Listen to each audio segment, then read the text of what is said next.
Welcome back to my boring reels. Bali last year, akala ko tuloy-tuloy na, no? Nakadalawa ako nun, pero ewan ko ba, palagi tayong nandun sa stress side, no? Pero naisip ko ngayon, lahat naman pala nakaka-stress kahit saan. Kaya siguro pagpatuloy ko na din yun. Nandito ako ngayon sa Alsip. Yun, nakalib ako ngayon after New Year. Syempre, ayoko lang masayang yung oras ko sa bahay. At saka nasanay na rin ako gumising ng maaga. Kaya eto tayo ngayon. Ang ganda ng pagsikat ng araw dito. Teka, una natin. Ayun na nga. Yung iba siguro sa inyo nag-celebrate ng New Year dito, no?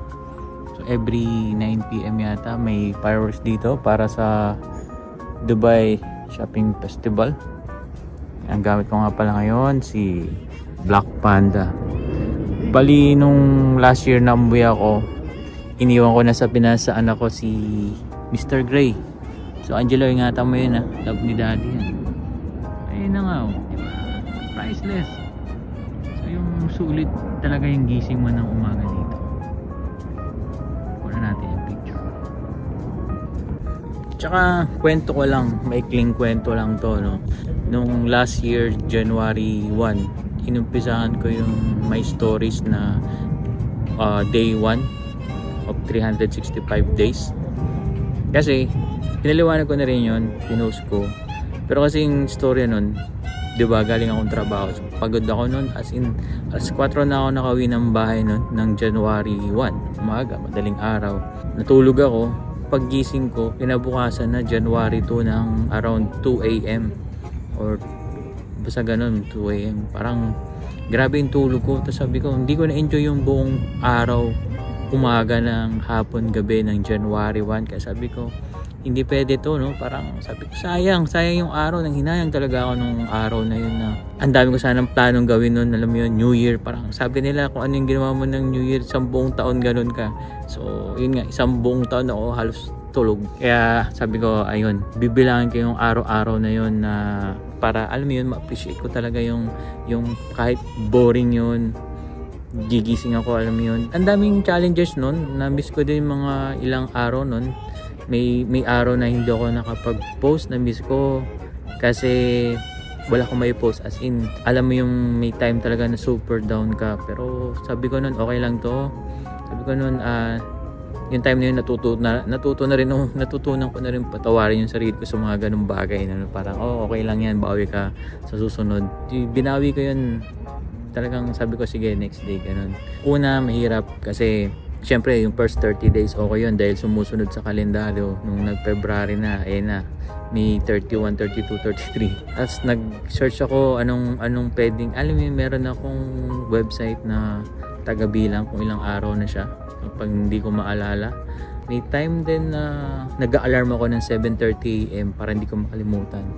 Ang dami nagsabi sa akin na madali lang yan, araw-araw ko mag-post. Pero walang tumagal. May kakilala ko na paano ko daw nagawa yon. Sabi ko, sinearch ko yun. Sabi ko, kailangan lang natin ng 21 days na gawin yun para maging habits natin, no? Pero hindi pa rin perfect. May namimiss ko pa din.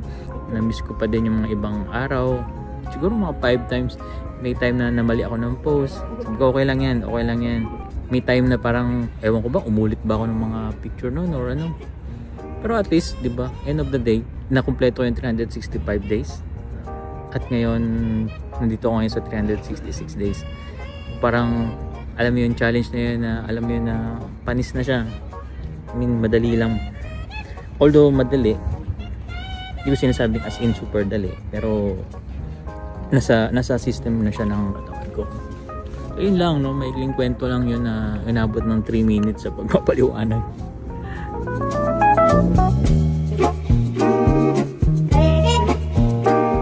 At syempre gusto ko rin pasalamatan yung mga araw-araw na sumubaybay doon sa stories ko na yun.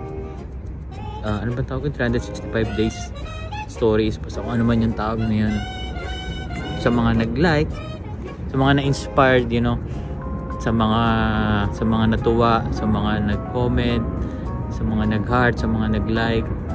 Maraming salamat sa inyo, no, kasi alam mo, natutuwa ako kasi hindi ko naman habol doon yung dami ng likes or ano yung heart eh.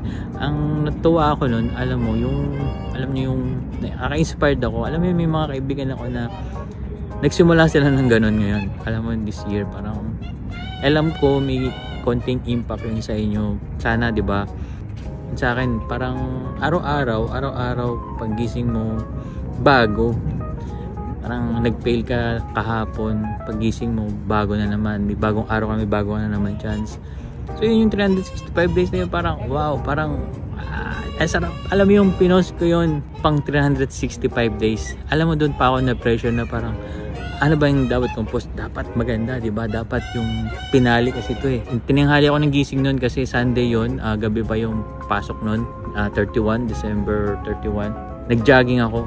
Tapos naisip ko, doon sa jogging park sa may Macdum, merong starting point. Sabi ko, maganda to parang yung huli, end of the beginning. If the beginning of the end, di ba? Parang ganun yung quotes na yun na nagtapos ka doon, nagsimula ka ulit. So parang yung papakita ko sa inyo ano yung ginamit kong picture na kung di nyo nakakita nun stories na yun na starting 000. Alam mo yun, wala lang, sabi ko lang. Parang yun lang yung buhay, no? Parang sa pagka nagkakaedad tayo, nagiging ano tayo, sentimental, alam mo yun, emotional, tsaka grateful. Siguro yun, na-appreciate na natin yun, mga bagay na alam mo yun, kahit boring siya.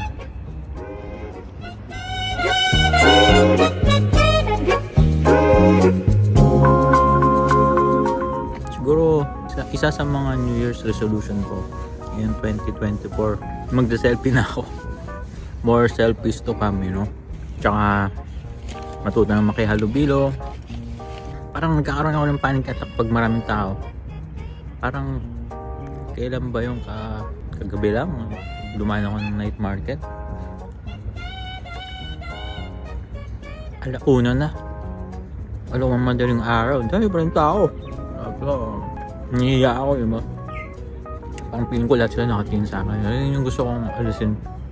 Isipin ko na hindi lahat nakapokus sa yung tao, kasi doon ako na magkakaroon ng parang hindi ko alam na papanik ako na parang lahat sila nakatingin sa akin, gano'n, naiya ako ba? Ayoko na, hindi man nakakamatay pala yun, parang tao. Ano yun, diba? Dumadaan sila yung mga nagjajagan dito, tumitingin sa akin. Ngayon, di ba? Wala naman eh. May kanya-kanya silang buhay.